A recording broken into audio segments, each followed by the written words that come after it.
I do not allow clients of mine to say I can't. I don't allow them to say it's impossible.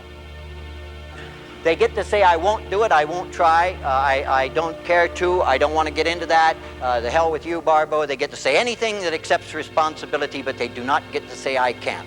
You are the most powerful person in the world when it comes to controlling what you choose to do or don't do in regard to the conditions of your life.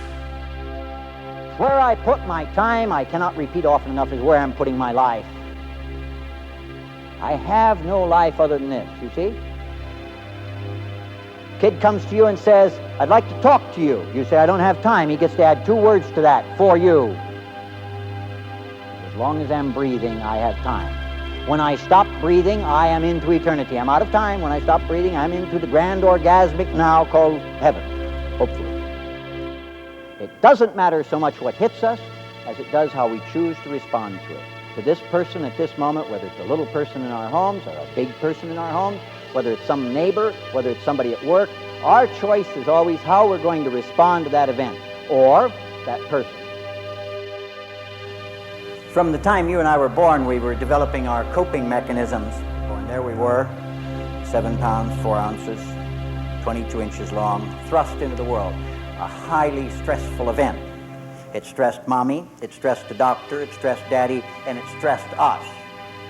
And from the moment we were lying there in the crib, this totally helpless being, supposedly, we confronted one of our first coping tasks as we looked at the giants lumbering around the room. And the task was how to get them to obey.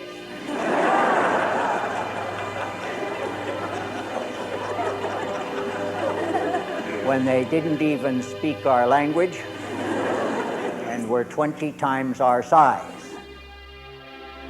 One of the things that's intriguing me these days is that so many people in my profession have just discovered something they call mindfulness. And why it's astonishing to me that they're making such a fuss about it, including some of the giants in my field, is that I thought that that was the essence of therapy to begin with. And I'm not trying to put myself in some seer position, but it was when I went to Japan on my rest leave and spent a few days, 2 days with a Zen master, and I learned an awful lot, and Zen wasn't heard of over here at that time. He summed it all up when he said that Zen archery, where you catch arrows shot at your chest, the Zen tea ceremony, the koans of the Zen monks, and he didn't have too much respect for them for various reasons. All of these disciplines were to teach you but one thing, and that was the art of doing what it is you were doing. And to pay attention is to lay down your life for a few minutes that somebody else gets to live more abundantly in your presence. To really be there for that other person, even if you can't help them or even if, whatever. Just paying attention.